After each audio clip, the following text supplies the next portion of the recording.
Olá pessoal, tudo bem? Eu sou a professora mestre Manuela Feitosa e juntamente com as minhas colaboradoras a gente desenvolveu esse trabalho intitulado A Prevalência do Controle Esficteriano em Crianças e Adolescentes com Paralisia Cerebral e estamos muito contentes de estarmos no Congresso da Audid Brasil. A paralisia cerebral é um termo guarda-chuva que vai englobar vários distúrbios que serão permanentes do movimento e da postura. E essas deficiências motoras associadas às deficiências sensitivas e cognitivas podem gerar prejuízo no processo de aquisição da continência. E esse processo de aquisição da continência pode ser influenciado por outros fatores, como a idade, a mobilidade, a cognição, o próprio treinamento, a acessibilidade, entre outros fatores. Existe uma variabilidade clínica muito grande e é preciso compreender melhor como é que funciona esse processo de obtenção da continência nas crianças com paralisia cerebral. Diante disso, a gente pensou em utilizar os sistemas classificatórios de funcionalidade que são muito úteis no processo avaliativo, como por exemplo o GMFCS, que é o Sistema de Classificação da Função Motora Grossa, o FMS, que é o Sistema de Mobilidade Funcional, o MAX, que é o Sistema de Classificação da Habilidade Manual, o EDAX, que é o Sistema de Classificação da Habilidade de Comer e Beber, e o CFCS, que é o Sistema de Classificação da Função de Comunicação. Então, o objetivo do presente estudo é identificar a prevalência da continência dentro dos sistemas classificatórios de funcionalidade, citados anteriormente, GMFCS, FMS, MAX, EDAX e CFCS. A metodologia desse estudo foi uma pesquisa quantitativa do tipo transversal, de caráter descritivo e exploratório. Esse trabalho foi submetido e aprovado pelo Comitê de Ética em Pesquisa. Os critérios de inclusão foram crianças ou adolescentes de 4 a 18 anos com diagnóstico clínico de paralisia cerebral. Os critérios de exclusão foram crianças ou adolescentes fora dessa faixa etária. Os voluntários eles foram recrutados através das redes sociais para preenchimento de formulário online. Os dados coletados foram analisados mediante os sistemas classificatórios de funcionalidade para crianças com PC. Foi feita a análise descritiva e, para a análise inferencial, utilizou-se o teste do Q² com nível de significância de 0,05. A coleta de dados ocorreu de setembro de 2020 até dezembro de 2020. Foram contactados 365 indivíduos, 131 indivíduos responderam e 114 indivíduos foram incluídos nessa amostragem. 17 indivíduos foram excluídos porque não atendiam os critérios de inclusão. Com relação aos resultados, as características sociodemográficas do cuidador principal. Em relação aos respondentes, o principal vínculo com a criança foram de 93% eram mães, com uma média de idade de 35,5 anos, com desvio padrão de 8,1 anos. A escolaridade dessas mães era 36%, era de ensino superior completo. Com relação ao trabalho remunerado, 50% delas não trabalhavam fora. Em relação à região do Brasil predominante, 58,8% eram mães residentes na região sudeste e 17,6% na região nordeste do país.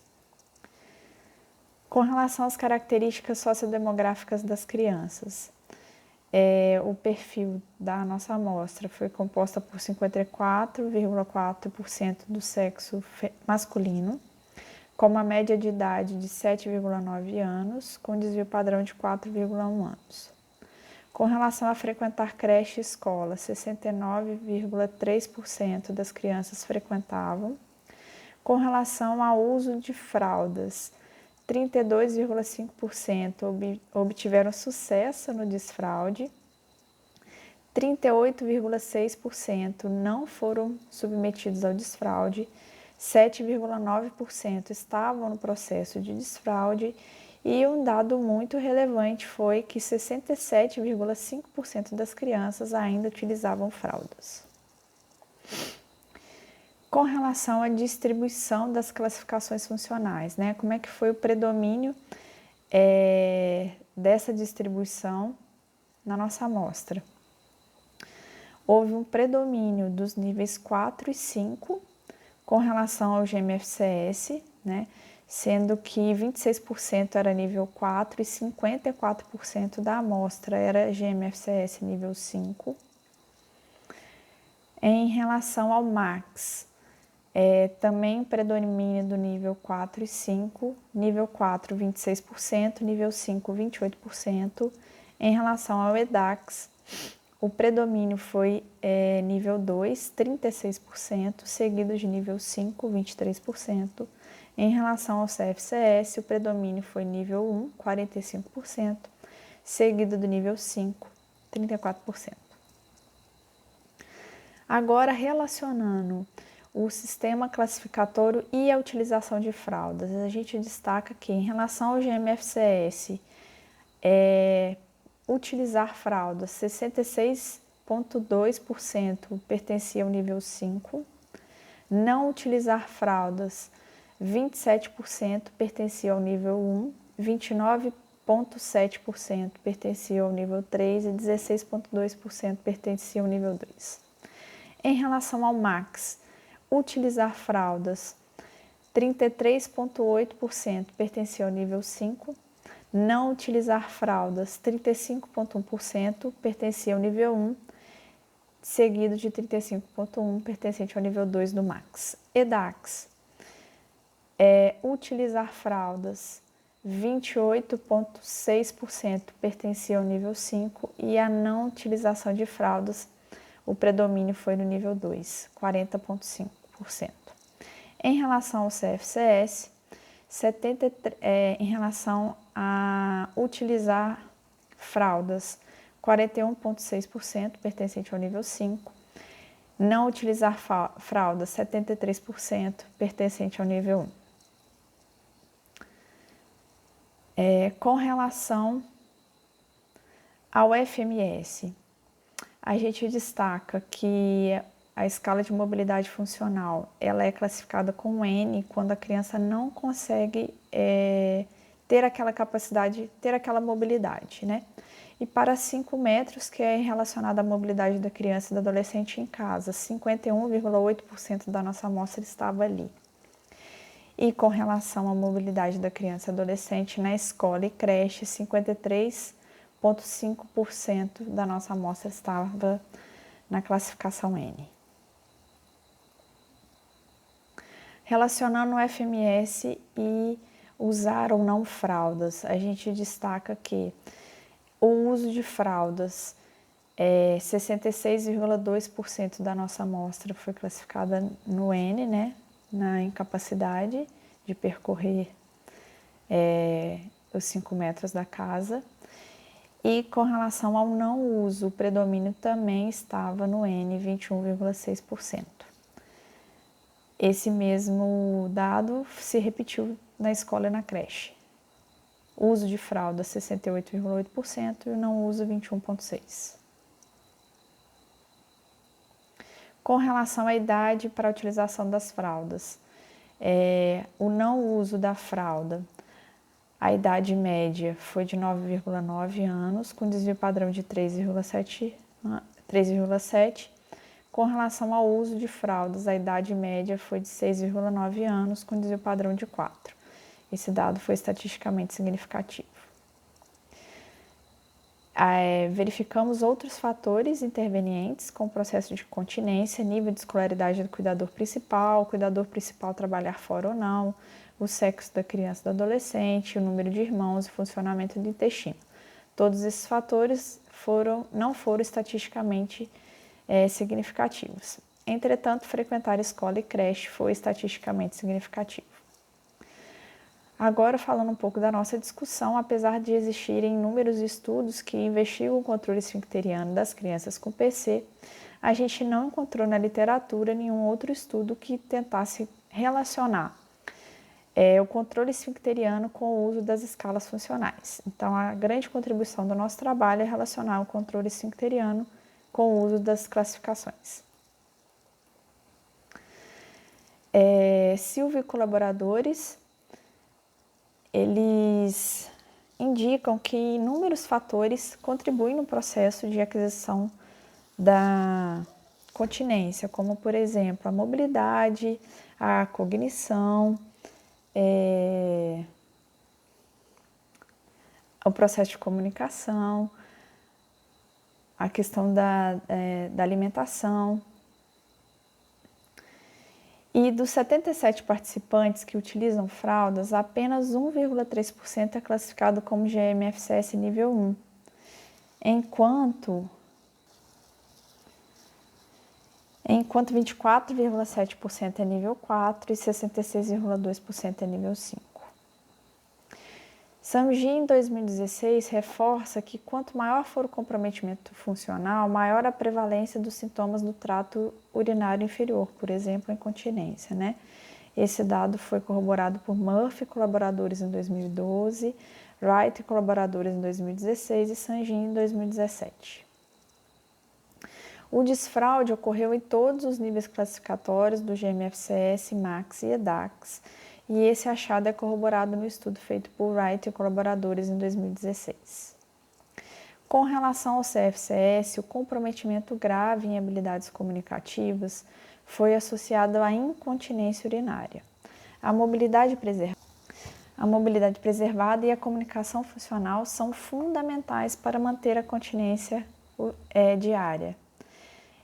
Esse dado foi corroborado em Sanji em 2017, Silva em 2010 e Murphy em 2012. 73% dos que não utilizam fraldas na nossa amostra eram CFCS nível 1, entretanto, 5,4% da nossa amostra atingiu a continência, mesmo sendo classificada como CFCS nível 5.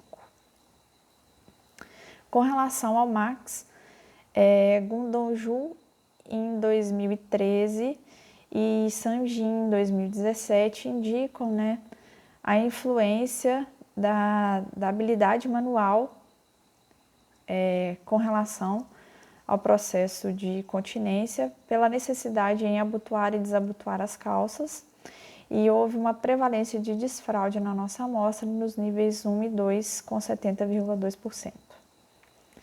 A gravidade no FMS está fortemente associada ao não desfraude, sendo estatisticamente significativo, porque há uma associação relacionada à mobilidade prejudicada, à incapacidade de chegar ao banheiro, e isso aumenta a taxa de continência. Esses dados foram corroborados por Sanji em 2017 e em Sanji em 2016. Tanto a mobilidade da criança em casa quanto na escola e creche, a taxa de incontinência é prevalente em mais de 90% da amostra nos níveis mais graves da FMS. Com relação a EDAX, as crianças capazes de comer e beber possuem maior capacidade em alcançar a continência. A deficiência na deglutição associada a pouca ingesta hídrica corrobora, aumenta a predisposição à incontinência, Esse dado foi corroborado por Sanji em 2017. E a gente destaca que 67,5% das crianças utilizam fraldas, 38,6% delas não iniciaram o desfraude, com idade média de 6,9 anos. Murphy e colaboradores indica que a idade média para a continência noturna era de 3 anos e 11 meses para crianças com PC, 2 anos e 3 meses para crianças saudáveis. Wright e colaboradores, em 2016, indica que a idade média para continência em crianças com PC era de 3 anos e 6 meses para continência diurna, e a continência noturna era alcançada futuramente. Roigen, em 2001, indica que a continência em crianças com PC ela só é atingida após 8 anos de idade. E em nosso estudo, a idade média dos participantes que não utilizam mais fralda foi de 9,9 anos. Joyson e colaboradores, em 2009, indica que atrasar o desfraude pode levar ao risco de interferir no processo de aquisição do controle da bexiga. A gente destaca que, como limitação do nosso estudo, que é um estudo transversal, né, uma característica, o que não permite que a gente faça inferências do tipo de causalidade. E a outra limitação é que o nosso estudo obteve os dados através de formulário eletrônico e com isso a gente contava com a interpretação das perguntas do questionário e isso pode ter gerado um viés de interpretação. Mas a nossa conclusão é que o desfraude ocorreu em todos os níveis das escalas funcionais, exceto nos níveis 3, 4 do FMS e nível 4 do CFCS. Entretanto, a gente indica que quanto maior o nível nos sistemas classificatórios de funcionalidade, GMFCS, MAX, CDAX e CFCS, menor a probabilidade de adquirir a continência. E houve uma relação estatisticamente significativa entre a obtenção do desfraude e a motricidade grossa, mobilidade, função manual, comunicação e habilidade de comer e beber. Agradeço e deixo o meu e-mail para eventuais interações científicas. Obrigada.